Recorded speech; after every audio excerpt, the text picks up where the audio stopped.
1980년대 초에 메릴랜드주의 한 작은 중산층 교회에 그 당시에 일어났던 경기 침체 그리고 인종 폭동으로 인해서 공동체 전체가 불안이 감돌았습니다.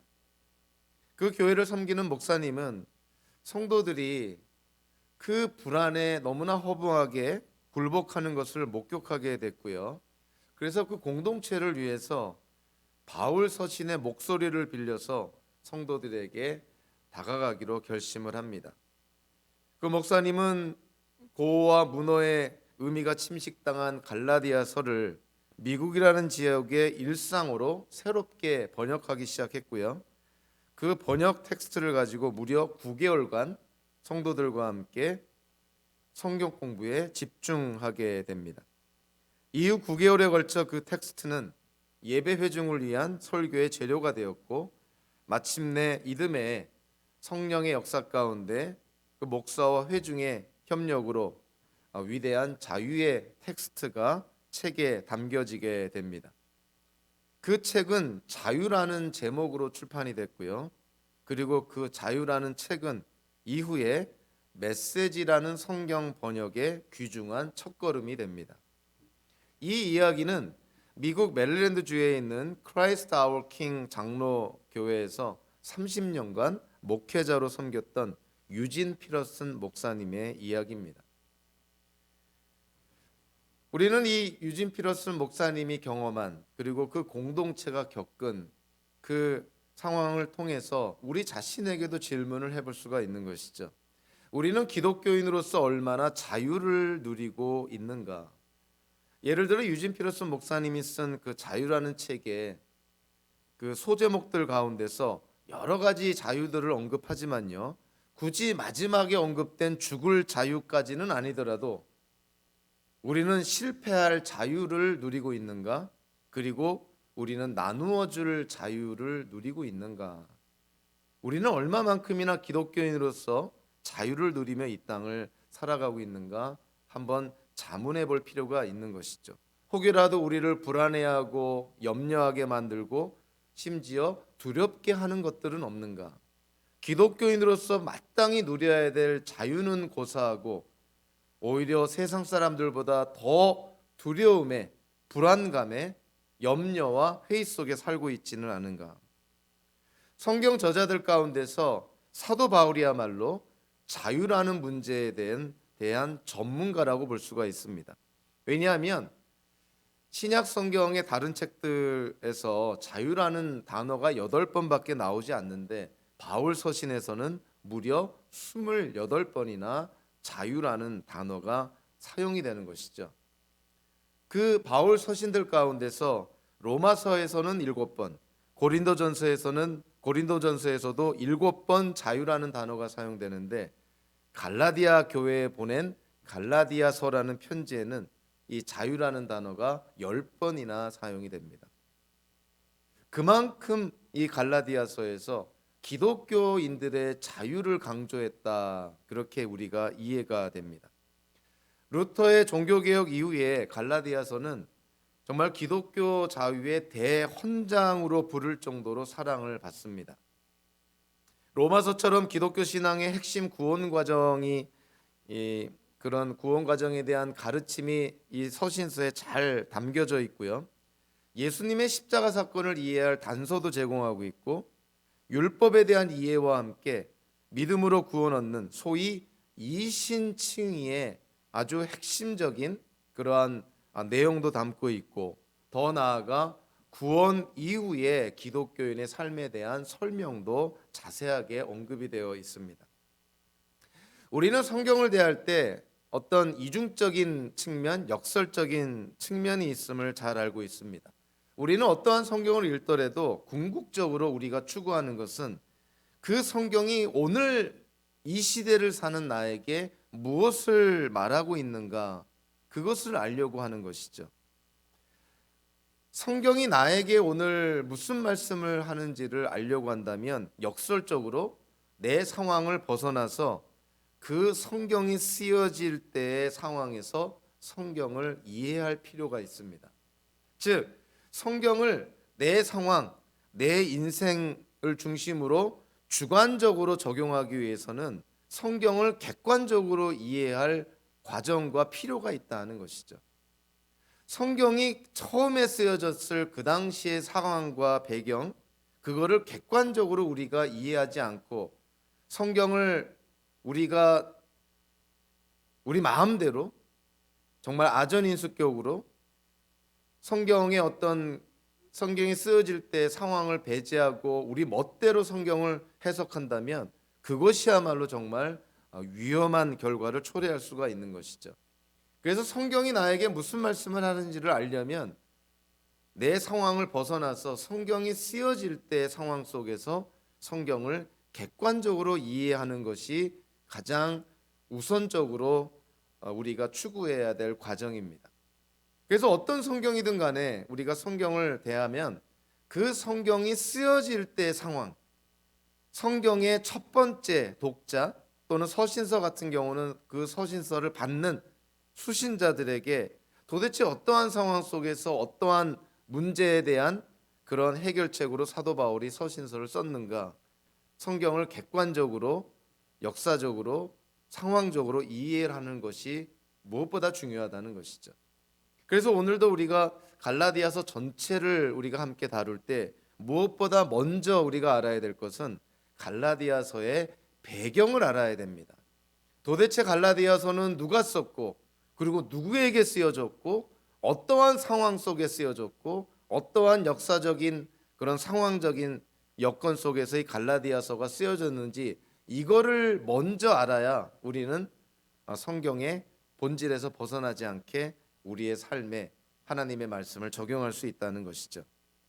자, 1차적으로요. 이 갈라디아서의 배경을 먼저 우리가 본다면 첫째, 갈라디아서의 저자는 누구라고 나와 있나요? 헬라어 성경을 보면 갈라디아서의 첫 번째 단어가 바울로 등장합니다. 바울, 사도 이렇게 등장하는 것이죠.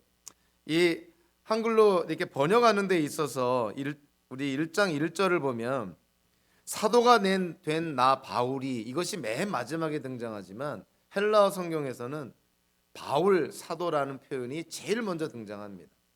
그러니까 갈라디아서의 저자가 사도 바울이라는 것을 서신서 서두에서 이미 밝히고 있는 것이고요. 또 갈라디아서 6장 11절 이하에서도 이런 표현이 있습니다. 보십시오, 내가 여러분에게 직접 이렇게 큰 글자로 적습니다. 사도 바울이 갈라디아서를 직접 썼다는 것을 이렇게 명시하고 있는 것이죠. 갈라디아서의 저자는 사도 바울이라는 것을 우리가 쉽게 이해를 합니다. 자, 두 번째로 갈라디아서는 그러면 언제 쓰여졌을까요? 갈라디아서의 기록 연대가 언제인지가 참 궁금한데요. 사실 갈라디아서에서 많은 논란이 되는 것 중에 하나가 갈라디아서의 기록 연대입니다. 도대체 갈라디아서가 언제 기록이 되었을까? 근데 이 갈라디아서의 그 기록 시기를 우리가 아는 데 있어서 성경적으로 가장 핵심적인 사건은 사도행전 15장에 기록된 예루살렘 회의와 관련된 것입니다. 사도행전 15장에 나타난 예루살렘 회의와 갈라디아서의 역사적인 배경과 밀접한 관계가 있는 것이죠. 첫째로요, 갈라디아서 2장 1절부터 10절에 보면 사도 바울이 예루살렘을 방문했다는 기록이 나옵니다. 도대체 갈라디아서 2장에서 사도 바울이 예루살렘을 방문한 것이 예루살렘 회의 때 방문했다는 것인가? 아니면 사도행전 11장에 나오는 구제를 위한 방문이었던 것인가? 이러한 부분들이 학자들 간에 좀 이견이 있는 것이죠. 자, 그런데 우리가 이 성경을 통해서 그 단서를 찾아보면요, 갈라디아서 2장 2절에 제일 먼저 눈에 띄는 게 뭐냐면 내가 거기에 올라간 것은 계시를 따른 것입니다. 사도 바울이 예루살렘을 방문한 것은 계시를 따라서 예루살렘을 방문했다는 것이죠. 자, 그렇다면 예루살렘 회의가 기록된 사도행전 15장이나 또는 사도 바울이 구제를 목적으로 방문한 사도행전 11장이나 그 문맥 속에서 어떠한 것이 계시와 관련된 것일까요? 사도행전 15장은요, 유대 기독교인들이 안디옥 교회에 와서 할례를 받아야 하나님의 백성이 된다는 것을 주장함으로 어떠한 문제가 촉발이 되는 것이죠. 그래서 그거를 해결하기 위해서 예루살렘 회의에 참석했다고 볼 수가 있는데, 요한 이 사도행전 11장에 나오는 구제 방문은요, 문맥적으로 어떠한 내용이 나와 있냐면 아가보라는 예언자가 큰 흉년을 예언하는 것으로 이 사도행전 11장의 말씀이 시작이 됩니다. 그러니까 사도 바울이 하나님의 계시를 따라 예루살렘을 방문했다는 것은 바로 이 아가보라는 예언자가 흉년을 예언했다, 즉 흉년에 대한 계시를 했다는 것에 기초해서 사도 바울이 사도행전 11장에 구제를 목적으로 예루살렘을 방문했다고 볼 수가 있는 것이죠.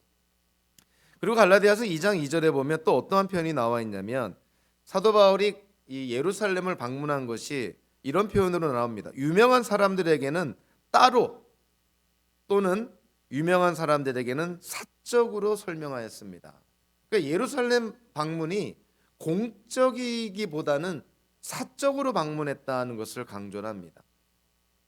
사실 사도행전 15장에 나오는 예루살렘 회의는 공적인 회의였지요. 그거는 사적인 회의가 아니라는 것이죠. 그래서 사도 바울이 갈라디아서 2장에서 예루살렘을 방문한 것은 사적인 방문이었고 계시에 따른 방문이었다. 그래서 이러한 표현들을 기초로 해서 사도행전을 바라봤을 때 갈라디아서 2장에서의 예루살렘 방문은 사도행전 15장의 예루살렘 회의를 참석하기 위한 것이 아니라 사도행전 11장에 나오는 구제를 목적으로 구제 헌금을 주기 위해서 예루살렘을 방문한 것으로 이해가 되는 것이죠.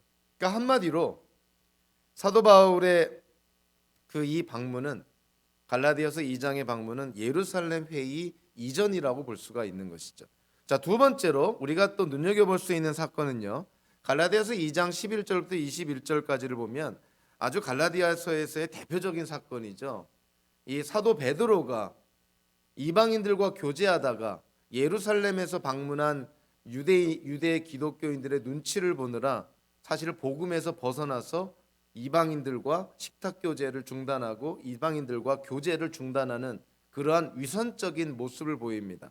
거기에 대해서 사도 바울이 아주 공개적으로 사도 베드로를 책망을 하는데요. 만약에 이 갈라디아서가 예루살렘 회의 이후에 만약에 갈라디아서가 쓰여졌다면 갈라디아서 2장 11절부터 21절까지 사도 바울이 베드로를 책망을 할 때 갈라디아 회의 때 결정된 사건들에 대해서, 사항들에 대해서 분명하게 언급을 했을 거라는 것이죠.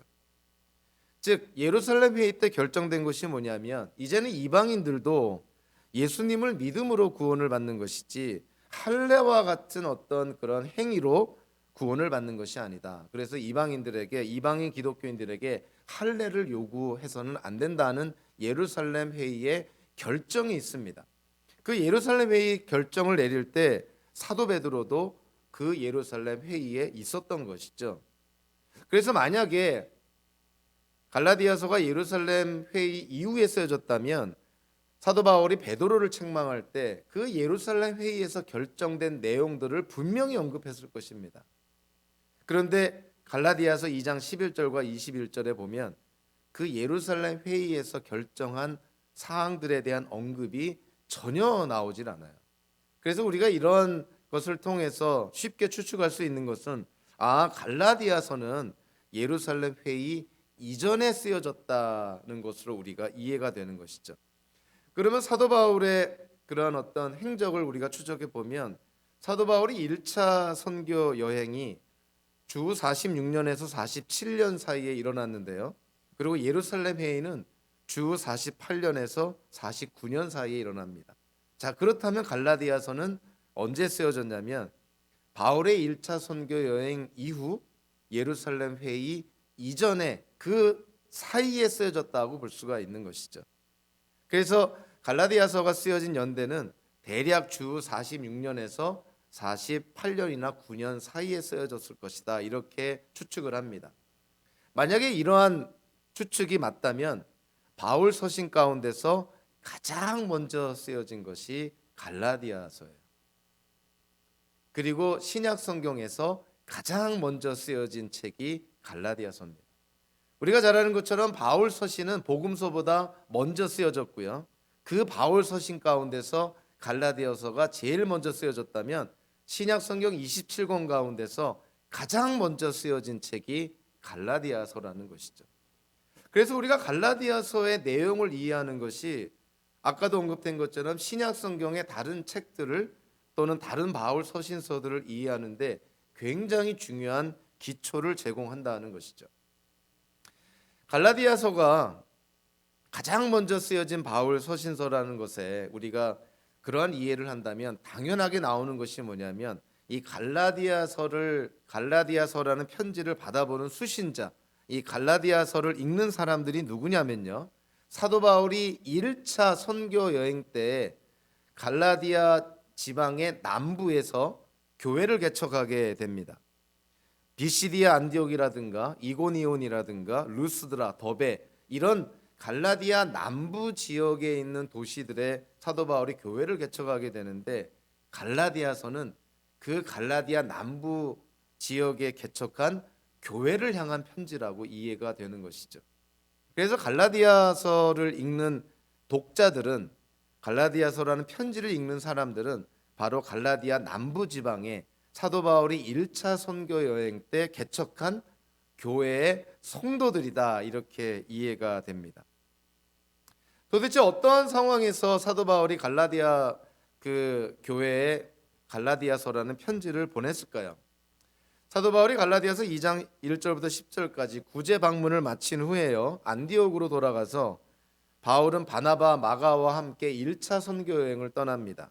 그리고 1차 선교 여행을 마치고 다시 안디옥으로 돌아오게 되는데, 사도 바울이 갈라디아 선교 여행을 마치고 안디옥으로 돌아오고 나서 얼마 되지 않아서 예루살em 교회 출신의 유대 기독교인들이요, 이 갈라디아 그 지역의 교회들을 방문해서 사도 바울이 전한 복음과는 다른 복음을 전하게 됩니다.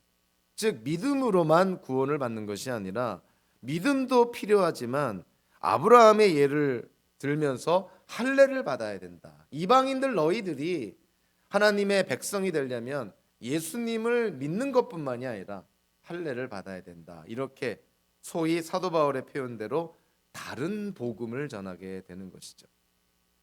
사실 믿음과 할례가 필요하다는 것은 일종의 혼합주의적 구원론이에요. 우리가 쉽게 찾아볼 수 있는 예가 카톨릭의 예를 들 수가 있는 것이죠. 카톨릭은 예수님에 대한 믿음이 필요하다고 하지만, 그러나 구원을 받기 위해서는 소위 말하는 칠성사라는 행위가 뒤따라야 된다, 이렇게 강조를 하는 것이죠. 그래서 믿음과 행위가 있어야만 구원을 받는다는 혼합주의적인 구원론을 주장을 합니다. 예루살렘 교회 출신의 유대인 기독교인들이 갈라디아 지방의 교회에 와서 믿음뿐만이 아니라 할례를 받아야 되고 절기를 지켜야 되고 식탁 규정도 잘 따라야 된다는 그런 어떤 율법의 행위들을, 피상적인 율법의 행위들을 강조함으로써 사도 바울이 전한 복음과는 다른 복음을 전한 것이죠. 이거는 특별히 사도 바울이 초기 선교 사역에 있어서 만약에 갈라디아 지방에 이러한 다른 복음으로 인해서, 변질된 복음으로 인해서 성도들이 또는 공동체가 무너진다면, 이거는 사도 바울이 선교를 시작하자마자 좌절을 맛보게 되는 것이죠. 어찌 보면 교회 전체가 무너질 수 있는 아주 심각한 위기에 봉착하게 된 것입니다. 그래서 사도 바울이 갈라디아서를 쓴 거예요. 그래서 사도 바울이 갈라디아를 썼을 때 다른 바울 서신과는 좀 다른 부분이 뭐냐면, 다른 바울 서신서를 보면요, 사도 바울이 이 바울 서신서 모든 내용들이 누가 이 서신서를 썼고 누가 이 서신서를 읽는지를 언급한 다음에 그 대상에 대해서, 편지를 쓴 대상에 대해서 감사의 내용들을 주로 피력을 합니다. 그런데 갈라디아서는요, 갈라디아서의 저자가 바울이고, 그리고 갈라디아서라는 편지를 읽는 사람들이 갈라디아 교회라고 언급이 되고 나서부터 바로 갈라디아 교인들을 꾸짖는 내용이 나옵니다. 그러니까 사도 바울의 마음이 급한 거예요. 아니 지금 교회를 개척하고 복음을 전하고 이들이 믿음으로 구원받은 그 기쁨을 누린 게 얼마 되지도 않았는데 이런 유대 기독교인들이 와서 다른 복음을 전한 것에 너무나 쉽게 현혹이 돼서 바울이 전한 복음에서 떠나고 있으니 사도 바울이 마음이 너무 급한 것이죠. 뭐 감사할 틈이 없습니다. 그래서 이 갈라디아서의 저자와 갈라디아서를 받는 갈라디아 교인들에 대해서 언급하고 나서 1장 6절부터 9절까지 바로 갈라디아 교인들을 꾸짖는 사도 바울의 모습을 보게 되죠. 그만큼 사도 바울의 마음이 급한 것이고 갈라디아 교회의 상황이 그만큼 위기에 있었다는 것이죠. 갈라디아서 전체를 통해서 우리가 알 수 있는 것은요, 바울이 저주까지 했던, 즉 갈라디아 교회에 찾아와서 바울이 전한 복음이 아닌 다른 복음을 전한, 그래서 갈라디아 교인들을 미혹하고 실족하게 만들었던 바울의 반대자들, 도대체 그들은 어떠한 정체의 사람들인가? 이 부분에 대해서요, 갈라디아서 전체를 통해서 우리가 알 수 있는 몇 가지 사항들이 있습니다. 첫째로 이들도 적어도 예수님을 메시아로 믿은 기독교인들이었다는 거예요. 이들이 예수님을 대적하는 자들이 아니라 이들도 예수님을 믿는 사람들이었다는 거예요. 그리고 두 번째로 이들이 이방인 기독교인들인 갈라디아 교인들에게 유대인들이 지키는 어떤 민족적, 종교적, 사회적 그런 신분의 표시인 할례를 지키라 그러고 율법을 행하라 그러고 음식법을 따르라 그러고 절기를 지키라고 강요한 것을 보면 이 갈라디아 교회에 와서 다른 복음을 전한 이 유대인 기독교인들은 아마도 예루살렘 교회와 어느 정도 관련이 있는 사람들이다라고 추측을 합니다. 그러니까 예루살렘 교회 출신의 유대인 기독교인들이 갈라디아 교회에 와서 믿음으로만 구원을 받는 것이 아니라 구약의 율법에 나와 있는 유대인들이 따르는 그런 할례와 음식법과 절기 같은 것을 지켜야만 하나님의 백성이 된다고 그렇게 다른 복음을 전한 것이죠. 자, 그리고 세 번째로요, 이 갈라디아 교회에 와서 다른 복음을 전한 이 유대인 이 기독교인들은 하나님의 그런 의로운 언약 백성이 되기 위해서는, 즉 하나님께서 아브라함에게 약속한 그 축복을 누리기 위해서는 믿음뿐만이 아니라 할례를 받고 유대인처럼 생활해야 된다는 것을 강조를 합니다. 그러니까 예루살렘 교회에 속해 있었지만 이들에게는 아직도 유대 민족의 종교적이고 민족적이고 사회적인 그런 정체성을 유지해야 된다고 믿었던 것이죠.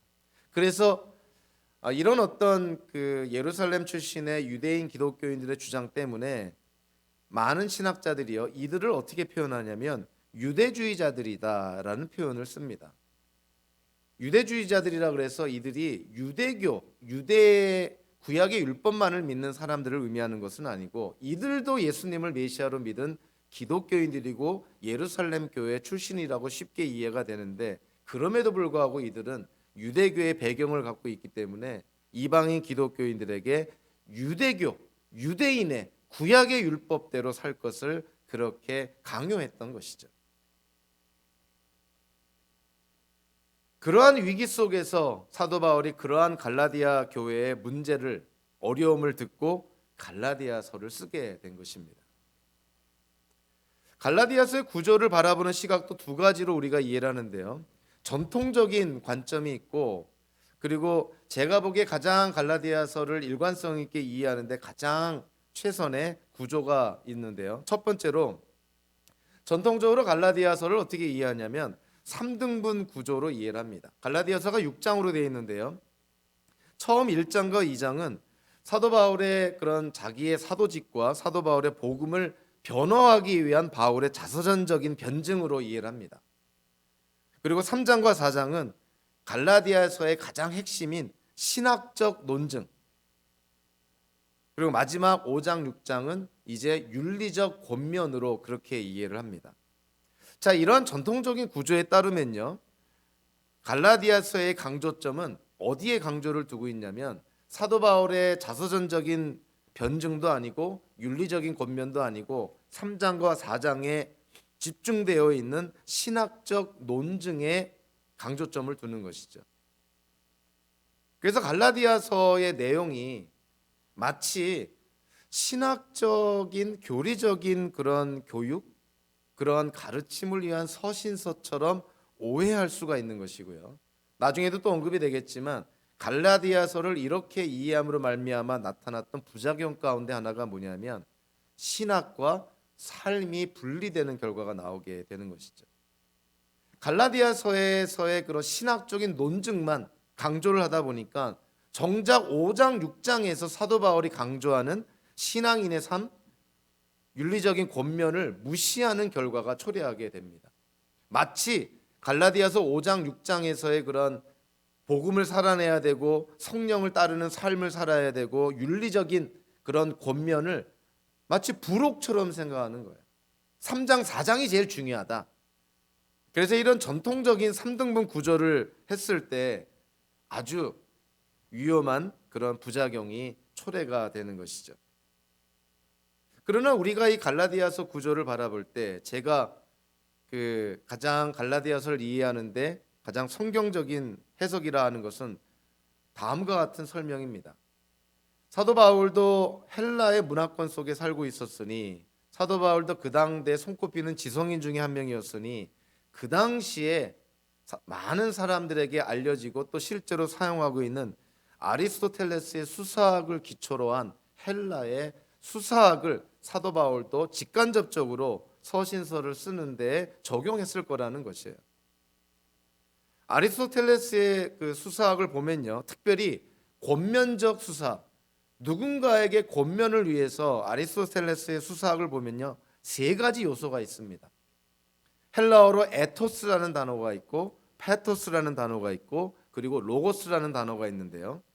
자, 이 아리스토텔레스의 수사학에 보면 이와 같은 설명을 합니다. 이제 연설이 제시하는 증명은 세 가지로 구성된다. 첫째는 연설가의 도덕적 품성 에토스에 의존하는 것이고, 둘째는 청중의 마음에 어떤 것을 따르려고 하는 열정 페토스를 불어넣는 것이고, 셋째는 연설 그 자체를 증명할 수 있는 합리성 로고스에 의존하는 것이다. 아리스토텔레스의 수사학에 따르면 상대방을 가장 효과적으로 설득하기 위해서는 연설가나 또는 편지를 쓰는 사람이 가능한 한 상대방으로 하여금 신뢰를 얻을 수 있는 그런 성품과 인품에 존재해야 된다는 거예요. 그거를 에토스라고 표현합니다. 이 에토스라는 헬라어를 통해서 영어 에틱스가 나온 것이죠. 그러니까 편지를 쓰는 사람이나 연설하는 사람을 청중이 바라봤을 때 쉽게 말하면 믿고 신뢰할 만한 사람이어야만 설득이 된다는 거예요. 아무리 훌륭한 말을 해도 만약에 마음속으로 너나 잘하세요라는 생각을 갖고 바라보면 그게 어떻게 설득이 되겠느냐 하는 것이죠. 그래서 아리스토텔레스의 수사학에 의하면 가장 중요한 요소 중에 하나가 전하는 자의 에토스, 성품과 인격이라는 것입니다.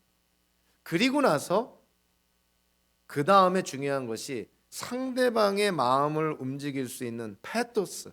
이 페토스에서 어떤 단어가 나오냐면 패션이라는 단어가 나오죠. 열정, 정석.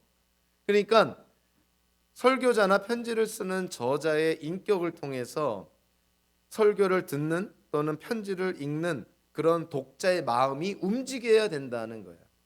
그래서 전하는 자의 에토스와 듣는 자의 페토스가 사실은 설득의 가장 중요한 원리라는 것입니다. 자, 그러한 측면으로 이 갈라디아서를 바라보면 갈라디아서를 3등분으로 나눌 게 아니라 2등분으로 나눌 수가 있어요. 갈라디아서 1장, 2장은 분명히 사도 바울의 자서전적인 성격이 있지만 사도 바울이 이 자서전적인 이야기를 한 이유가 자신의 사도직을 변호하고 자신의 복음을 변호한다기보다도 사도 바울이 누구인지를 말해주는 거예요. 내가 이러한 삶을 살아왔습니다. 그러니까 갈라디아 교인들이 갈라디아서를 읽을 때 지금 사도 바울이 하고자 하는 말을 믿고 신뢰할 수 있도록 사도 바울 자신이 누구인지를, 사도 바울 자신이 어떠한 삶을 살았는지를 지금 갈라디아 교인들에게 말해주고 있다는 거예요. 사도 바울이 자신의 사도직을 변호하거나 복음을 변호한다는 측면보다는 갈라디아 교인들에게 사도 바울 자신이 누구인지를 알려주는 것입니다. 내가 이러한 삶을 살았습니다. 그래서 갈라디아에서 보면 그런 내용이 나오잖아요. 여러분들은 나를 본받는 자가 되라, 이런 표현이 나오는 이유가 거기 있는 것이죠. 내가 삶을 이렇게 살았다, 그러한 것을 갈라디아 교인들에게 지금 보여주고 있는 것이죠. 마치 아리스토텔레스의 수사학처럼 사도 바울이 갈라디아 교인들에게 여러분들은 나를 믿어도 됩니다, 사도 바울의 에토스를 지금 강조하고 있는 거예요. 사도 바울의 성품과 인격과 그리고 윤리적인 삶을 지금 강조한다고 볼 수가 있죠. 그런 반면에요, 두 번째로 나눌 수 있는 것은 갈라디아서 3장부터 6장까지로 크게 나눌 수가 있습니다.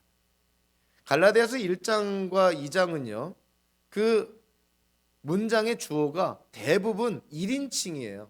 나로 시작을 합니다. 내가 어땠다, 나는 누구다, 내가 어떠한 삶을 살았다. 사도 바울이 자기를 주어로 해서 1장과 2장의 내용을 구성한다면 3장부터 6장까지는요, 주어가 여러분입니다. 여러분.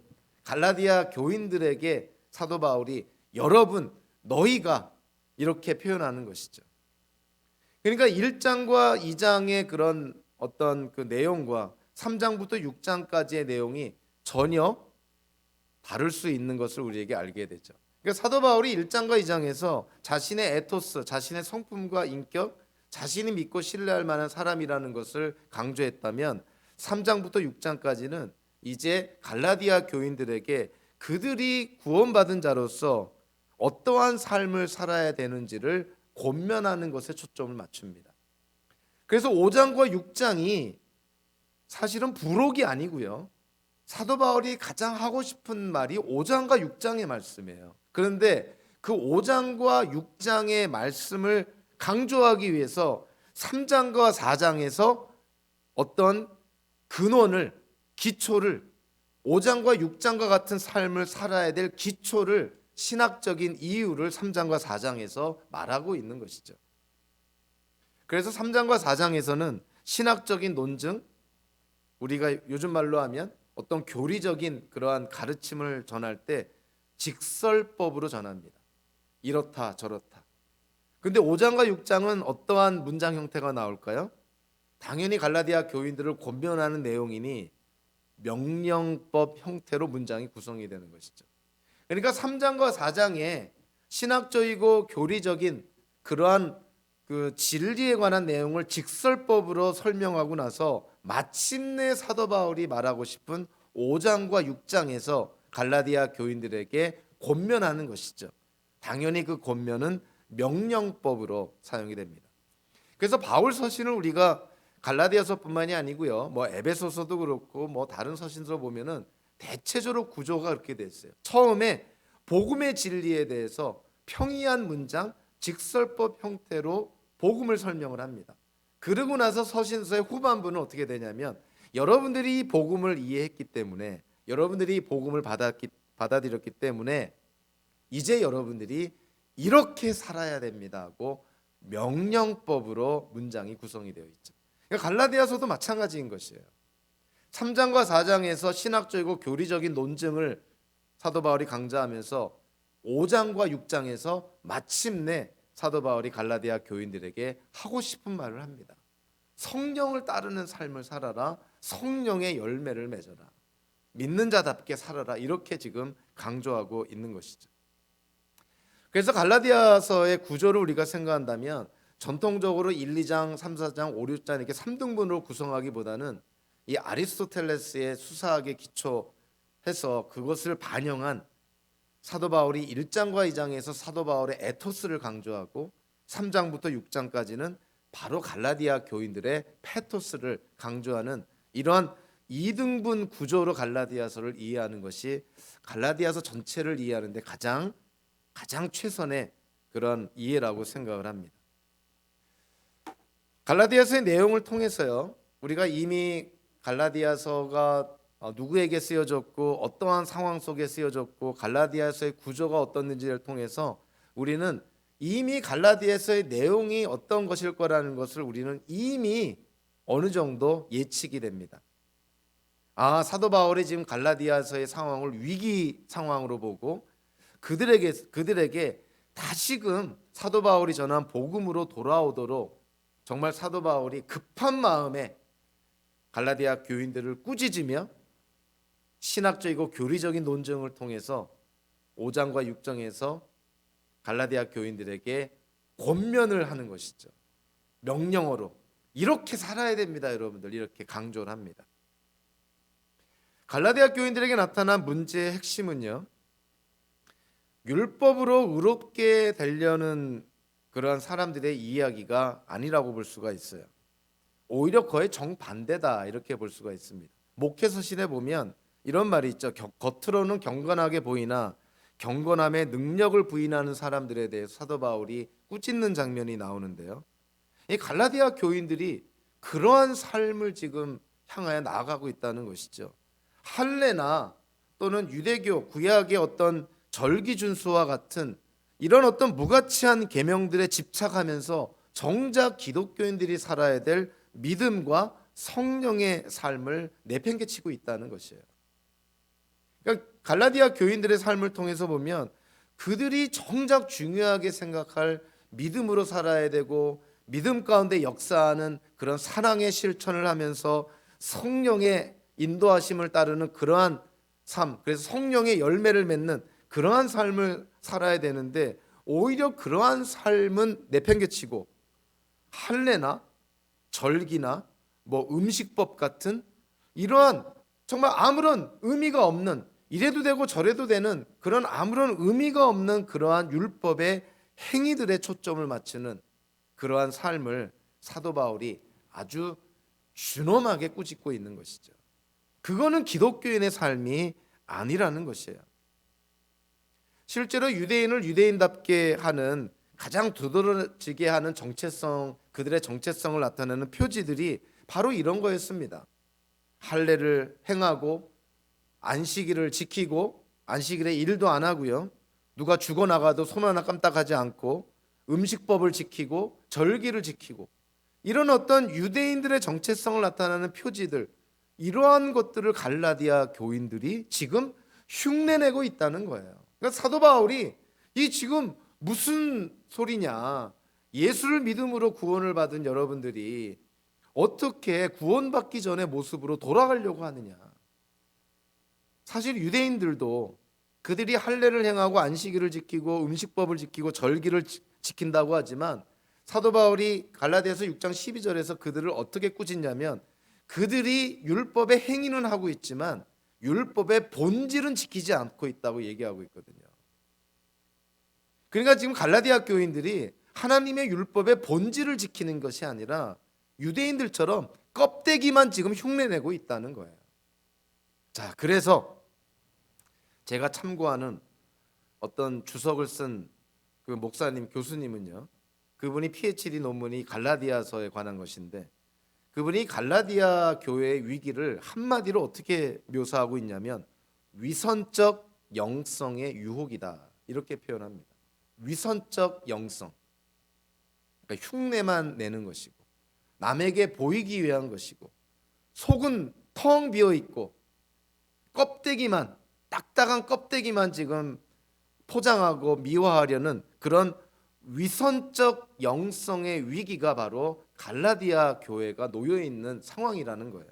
아까도 목회서신에서 언급된 것처럼 겉으로는 경건하게 보이려고 노력하나 사실은 경건함의 능력을 부인하는 자들처럼 겉모양의 신앙생활, 위선적 영성, 구약의 율법의 본질을 추구하는 것도 아닌 그런 겉으로 드러나는 할례라든가 안식일을 지키는 거라든가 절기를 지키는 거라든가 음식법을 지키는 거라든가 이런 어떤 위선적인 영성을 따르는 갈라디아 교회, 사도 바울이 그 절박한 위기감을 느끼는 것이죠. 이거 그냥 놔뒀다가는 교회가 완전히 망가지게 되겠다는 것이에요. 그래서 사도 바울은 엉뚱한 곳을 향하고 있는 갈라디아 교인들에게 다시금 복음의 진리로 돌아오라고 촉구하고 있는 것이죠. 물론 예수님을 믿음으로 우리가 의롭게 되지만 예수님을 믿음으로 의롭게 된 자들은 당연히 믿음으로 역사하는 사랑의 행위가 뒤따라야 된다. 믿음으로 구원받은 자들은 성령을 따르는 삶, 즉 성령의 열매가 맺어지는 삶을 살아야 된다는 것이죠. 예수를 믿는다고 하면서 사랑으로 역사하는 믿음의 행위가 없다든가 성령의 열매가 맺어지지 않는다는 것은 이거는 있을 수가 없는 일이다, 이렇게 얘기를 합니다. 예수 그리스도를 믿음으로 구원을 받은 이신 칭의를 믿는다면 거기에 따른 당연한 구원받은 증거와 성도로서의 열매가 나타나야 된다는 것이죠. 그러니까 사도 바울이 갈라디아서에서 정작 하고 싶은 얘기는 자기의 사도직이나 복음을 변호하는 것도 아니고요, 신학적이고 교리적인 논증도 아닙니다. 갈라디아 교인들에게 성도답게 살 것을, 성도답게 복음에 충실할 것을, 사랑 가운데 역사하는 믿음의 행위를 할 것을, 성령을 따르는 삶, 성령의 열매를 맺는 삶을 살 것을 사도 바울이 촉구하고 있는 것이죠.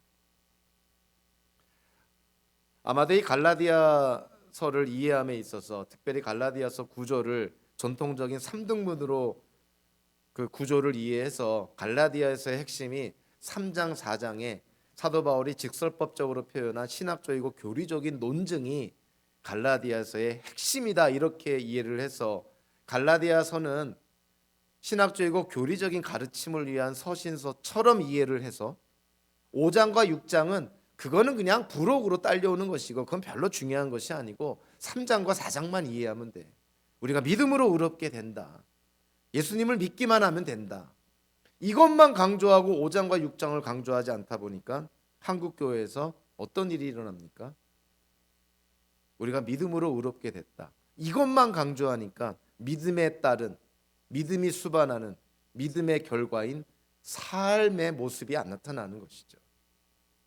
결국 소위 말하는 값싼 은혜, 하나님의 은혜를 싸구려로 취급해버리는 그러한 부작용이 사실은 한국교회에서 만연해 있는 것이죠. 행함이 없는 믿음, 사랑으로 역사하는 믿음의 행위가 없는 것, 성령의 열매가 나타나지 않는 믿음으로 구원받았다 하는 기독교인들, 사실 이 갈라디아서를 잘못 이해하고 있는 것이죠. 갈라디아서의 핵심은 신학적이고 교리적인 논증 위에 성도답게 성령을 따르는 사랑으로 역사하는 믿음의 행위가 있어야 된다는 것을 강조합니다. 저와 여러분들에게도 주시는 말씀이에요. 혹여라도 우리가 우리 안에 어떤 위선적인, 겉으로만 보이는 거칠애적인, 외형적인 그러한 영성의 유혹을 받는 것은 없는지, 자신의 삶은 성도답게 살지 않으면서 남들 보기에 거룩한 기독교인답게 보이고자 하는 그러한 모습은 없는지 정말 한번 돌아봐야 되는 것이고요, 우리 가정도 돌아봐야 되는 것이고, 우리 공동체가 혹시라도 그러한 껍데기를 추구하는 것은 아닌지, 한국의 기독교가, 미국 내 교회가 혹시라도 그런 위선적 영성의 유혹에 지금 빠져서 허우적거리는 것은 아닌지 생각해 볼 필요가 있는 것이죠.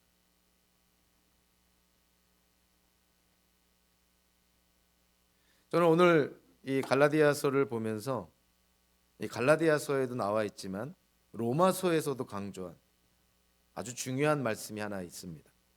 오늘 본문으로 택한 2장 16절 이신칭이 우리가 믿음으로 의롭게 된다는 말과 아주 연관성이 있는 말인데요, 그것은 하박국서 2장 4절 의인은 믿음으로 산다는 말씀을 인용한 로마서 1장 17절 의인은 믿음으로 살 것이다, 그리고 갈라디아서 3장 11절에서도 의인은 믿음으로 살 것이다 라는 표현입니다. 여러분들, 의인은 믿음으로 살 것이다 라는 이 표현 안에는 놀랍게도요, 우리가 이 표현을 좀 묵상해 보면 과거, 현재, 미래적인 측면이 다 들어가 있어요. 의인은 믿음으로 살 것이다, 이게 이신칭이에요. 이 마틴 루터가 그렇게 감격해했던, 우리가 믿음으로 의롭다 칭함을 받았다, 과거적으로 이해를 하는 것이죠. 자, 그런데요, 갈라디아서 3장 11절에 언급된 것처럼 의인은 믿음으로 살 것이다 라는 표현을 가만히 들여다보면 이거는 과거적인 측면만을 강조한 것이 아니라 의인은 믿음으로 산다는 현재적인 측면이 있는 것이에요. 의인은 믿음으로 의롭다 칭함을 받았다는 것에 그치는 것이 아니라 의인은 믿음으로 산다는 것입니다. 갈라디아서의 표현대로 하면 사랑으로 역사하는 믿음의 행위가 있다는 것이에요. 의인은 믿음으로 산다. 과거뿐만이 아니라 현재적인 의미가 있는 것이죠. 더 놀라운 것은 현재적인 의미뿐만이 아니라 미래적인 의미도 있어요. 의인은 믿음으로 산다. 결국 믿는 자는 영원히 살게 된다는 것이고 믿는 자는 영생을 누리게 된다는 것이죠. 어떤 의미로 보면요, 이 마틴 루터가 갈라디아서를 보면서 그 당시의 카톨릭과 신학적이고 교리적이고 모든 면에 일종의 전쟁을 치르는 상황에서 믿음으로 의롭게 된다는 그 이신칭이라는 종교개혁의 정말 대표적인 슬로건을 이 갈라디아에서 찾게 됐는데요, 그 마음은 이해가 되고요, 그 기쁨과 감격도 간접적으로 정말 공유하게 됩니다. 그 얼마나 기뻤을까. 카톨릭의 그 교리적인 문제, 비성경적인 그런 교리들, 이 갈라디아서를 통해서 이 마틴 루터가 얼마나 큰 격려를 받았을까. 그런데 마틴 루터에게도 아쉬운 점이 있는 것이죠. 과연 갈라디아서는 믿음으로 의롭게 되었다는 것을 강조하는 것이 핵심일까? 사실은 갈라디아서 전체를 통해서 보면요, 믿음으로 의롭게 되었다는 것을 기초로 해서 사랑으로 역사하는 믿음의 행위가 있어야 됨을, 사도 바울이 명령어로 권면한 윤리적이고 도덕적이고 성도다운 거룩한 삶을 살아야 될 것을 촉구하는 것이 더 핵심입니다. 확고한 믿음에 대한, 확고한 복음에 대한, 예수님에 대한 확고한 이해 속에서 그렇게 교리적이고 지식적인 어떠한 동의에 그치는 것이 아니라 그러한 신앙 고백의 위에 우리의 삶이 뒤따라야 된다는 것이죠. 그래서 여러분들 갈라디아서 전체를 통독을 할 때 1장과 2장의 사도 바울의 자서전적인 이야기를 접할 때 사도 바울이 왜 자꾸 자기 이야기를 하는가? 그것은 갈라디아 교인들에게 궁극적으로 말하고 싶은 게 있어서 그런 거예요. 그 표현이 사도 바울이 갈라디아 교인들에게 여러분은 나를 닮으라는 표현이 그런 것입니다. 내가 이러한 삶을 살았으니 여러분도 이러한 삶을 사십시오. 그러한 과정 속에서 3장과 4장에서 바울의 삶의 기초가 되었던, 그리고 갈라디아 교회 성도들의 삶의 기초가 되는 신학적이고 교리적인 논증을 3장과 4장에서 강력하게 주장하는 것이죠. 그 강력한 주장과 논증 위에 마침내 갈라디아서의 핵심이자 사도 바울이 하고 싶은 말, 사도 바울이 갈라디아 교인들에게 전하고 싶은 권면의 말씀이 5장과 6장에서 나오는 것이에요.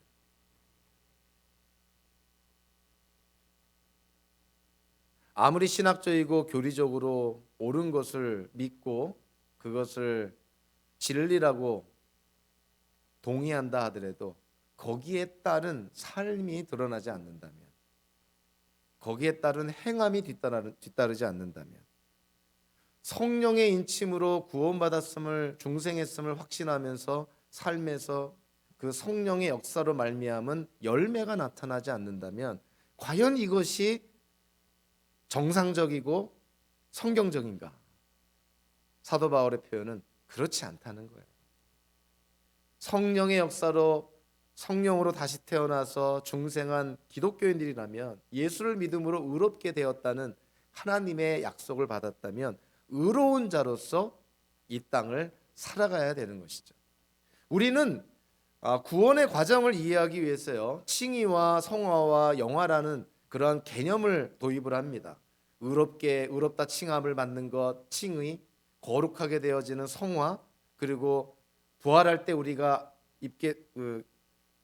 누리게 되는 영화, 거룩하게 영화롭게 되는 것, 이런 칭의와 성화와 영화가 구원의 과정을 이해하기 위해서 개념적으로 이렇게 구분해서 언급이 되지만 사실 이 칭의, 성화, 영화는 절대로 분리되지 않습니다. 하나님께서 하나님의 뜻하심 속에서 창세전에 택한 성도들을 부르시고 하나님의 때 예수를 믿게 함으로써 의롭다 여겨주신 그 성도들은 칭의, 이신칭이 된 그 성도들은 성화의 과정에 자연스럽게 들어가는 것이에요. 그래서 칭의는 성화의 시작이라 볼 수 있는 것이죠. 그리고 성화의 완성이 영화라고 볼 수가 있는 것이에요. 그래서 칭의와 성화와 영화라는 이 과정을 구원의 과거, 현재, 미래의 이 시제적인 이해를 우리가 종합적으로 통전적으로 해야 될 필요가 있는 것이죠. 그래서 갈라디아서를 여러분들이 읽을 때 그렇게 복음을 통전적으로 구원의 과정을 전체적으로 이해를 해야 됩니다. 나는 의롭게 됐으니까 그걸로 충분해. 성화 이런 거 뭐 할 수도 있고 안 할 수도 있고, 성령의 열매 맺을 수도 있고 안 맺을 수도 있는 것이지, 사랑으로 역사하는 믿음의 행위 뭐 할 수도 있고 안 할 수도 있는 것이지, 그러한 것이 절대로 아니라는 것입니다. 그래서 우리가 이 갈라디아서를 통해서 물론 신학적이고 교리적인 그런 사도 바울의 강조, 논증을 우리가 바르게 이해를 해야 되지만 궁극적으로 우리가 추구해야 될 것은 이러한 사도 바울이 선포한 진리 위에 우리의 삶이 그 진리를 살아가려고 노력해야 된다는 데 있습니다. 저와 여러분들의 삶 속에서 의인은 믿음으로 살 것이다 라는 과거, 현재, 미래적인 그런 시제적인 의미를 우리가 충분히 이해하면서 현재를 살아갈 때 성령을 따르는 성령의 열매를 맺는 복된 삶을 사시기를 예수님의 이름으로 축원합니다. 기도하겠습니다.